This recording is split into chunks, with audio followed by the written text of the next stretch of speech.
भगवान देवाधिदेव महादेव तुरंत प्रकट हो जाते हैं, स्वयं सामने आकर खड़े हो। अर्थात शिव महापुराण की कथा एक बड़ा सुंदर प्रसंग वर्णन करती है। लंकाधिपति रावण का ये प्रसंग कहता है कि घर का कोई सदस्य, परिवार का कोई सदस्य जब शंकर जी के पार्थिव लिंग का पूजन करता है या भगवान शंकर को एक लोटा जल चढ़ाता है, उसके घर का यदि एक सदस्य भी शिव के मंदिर तक जा रहा है, उसके घर का एक सदस्य भी अगर शंकर के शिवालय तक जा रहा है, तो यह निश्चित है कि परिवार का एक सदस्य भी अगर शंकर का भजन कर रहा है तो वो एक सदस्य, इसलिए शास्त्र कहता है उज्जैन का ऋण मुक्तेश्वर मंदिर का दरवाजे पर लिखा है कि शिव महापुराण सुनने वाला, शंकर का स्मरण करने वाला, शंकर को एक लोटा जल चढ़ाने वाला केवल एक पीढ़ी या 7 पीढ़ी को नहीं 71 पीढ़ी को पार लगा दे।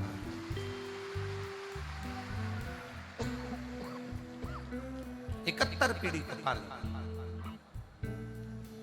तो आप ये अंदाजे फिर ना रहे, परिवार का यदि एक सदस्य भी, परिवार का एक व्यक्ति भी, परिवार का एक सदस्य भी अगर भगवान शंकर के मंदिर जा रहा है, शिवालय तक जा रहा है, देवालय तक जा रहा है। अब आप लोग कथा में आए हो, कहां पर आए हो?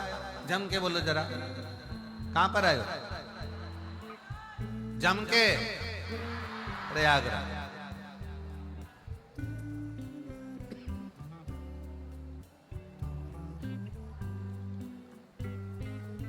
स्नान कर लिया?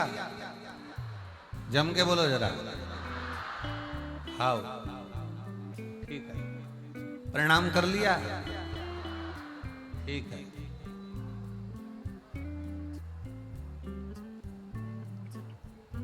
कब जाओगे?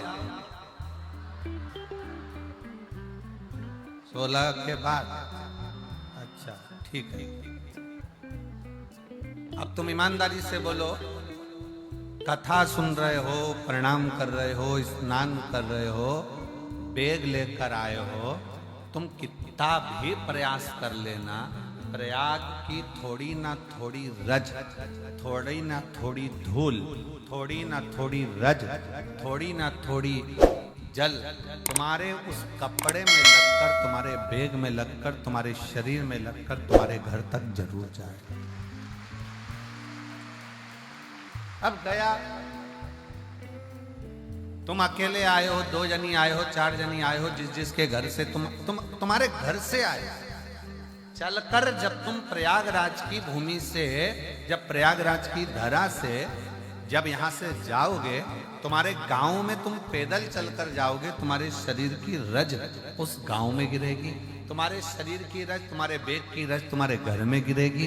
वो रज तुम्हारे शरीर की, तुम्हारे बैग की, तुम्हारे परिवार में कहीं ना कहीं वो गिरेगी, और तुम्हारे दूसरे के शरीर से भी अगर वो लगेगी तो ये निश्चित है कि 144 वर्ष के बाद पड़ने वाले महाकुंभ का फल भी उसको प्राप्त होगा।